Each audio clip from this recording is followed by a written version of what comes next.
In the Greenwich By-Election, I was the candidate. Well, what does the candidate do? Shake hands? Kiss babies? You do as much or as little as you want. The one thing you have to do is be the public representative of the Green Party. That's the way the media is set up, and that's the way they expect it. Although we may not believe in the Green Party in fronting on personalities, you have to have somebody that the public can look to as the candidate.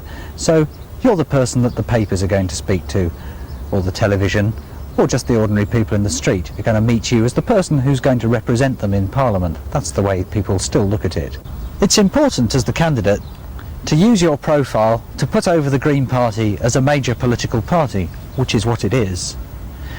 And you should expect equal coverage from the media about all the events and views that you've got with the other major political parties.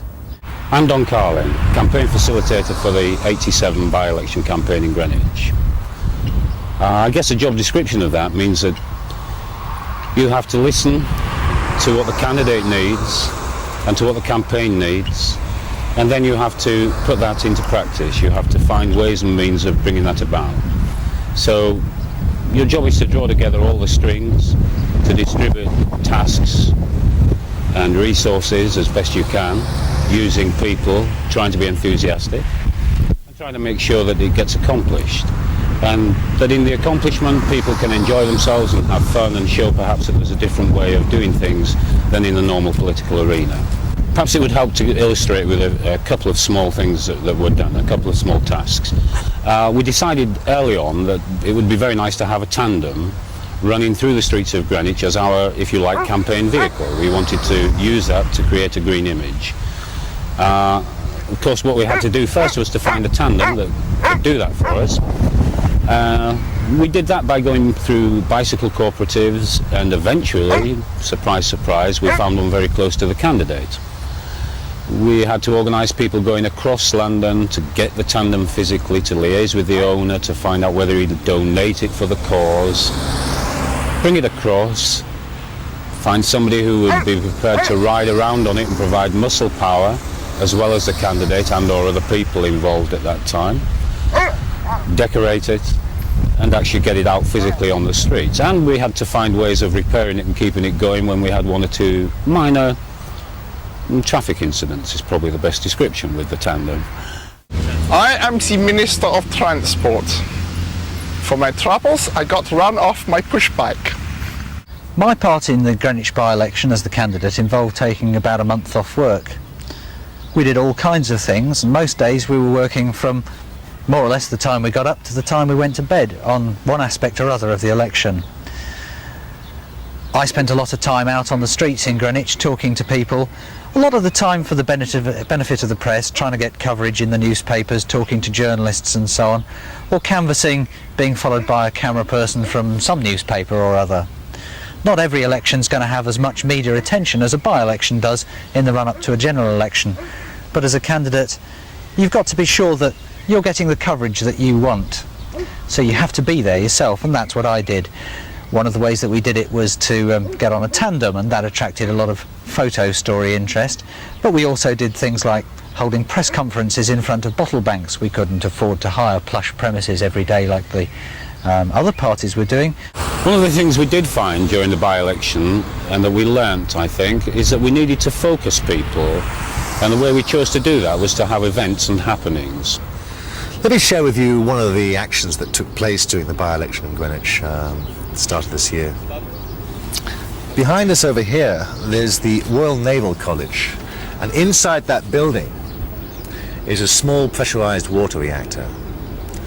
That is used to train sailors, basically, for the Polaris nuclear submarine force, which is based in Holyloch.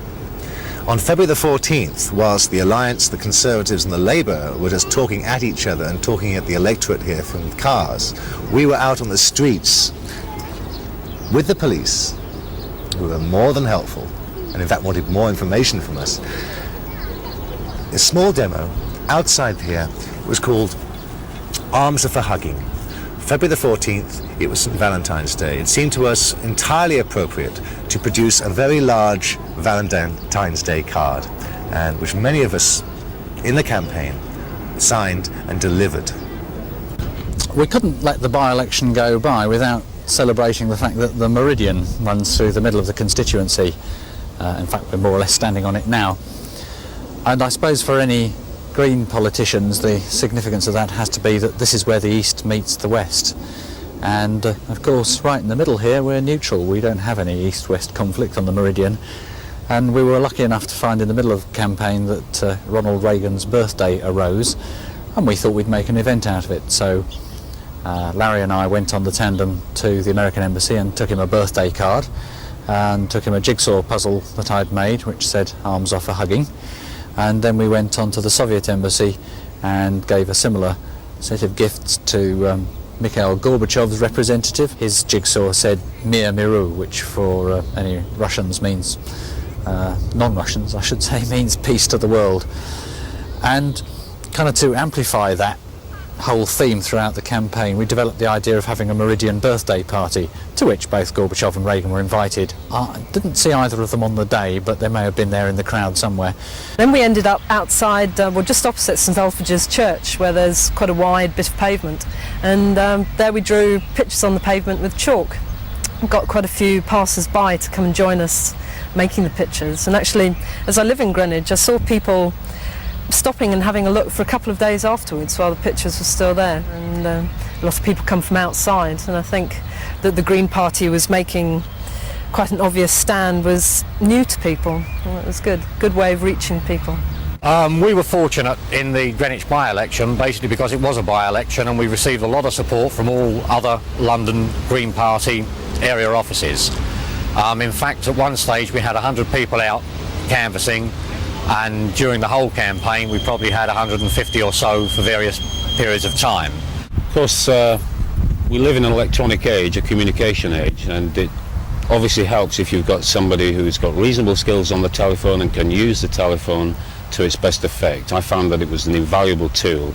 It was in fact the only real tool that I use as a communication device. During the campaign I'd then send more press releases, any event which might be newsworthy to them, keep them informed, let them know that we're still there.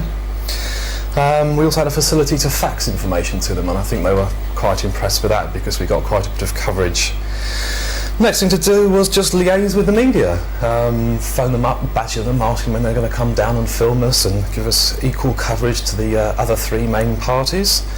When we found out that TV crews were coming down or papers were coming down for press pictures, it's a question of going out and meeting them and setting up locations and being nice to them and generally talking to them, because generally speaking, media people are friendly. They're after a good story. If you can give them one, then fine, they'll give you the coverage. BBC Two came along on the Saturday when we had the birthday party in the middle of Greenwich, and they put together a programme which lasted about 10 minutes, which actually went out after the election, but all over the southeast area. And the birthday party was very useful because it gave them events that they could focus on during the day. It got a presence, it got a number of people out on the street doing green things, and they particularly liked our frogman coming out the river. Dave Fitzpatrick came out the river with his little sign saying "Vote Green," and they used that in the video that they put together. We were fortunate in Greenwich because it was a by-election very close to a general election. All eyes are on Greenwich, the media focus. It's a circus of media folk came down to Greenwich every single day, about 40 people, and they roamed from the Labour Party conference at 9 o'clock to the Tory Party conference at 9:30 to the Alliance Party conference at 10 o'clock.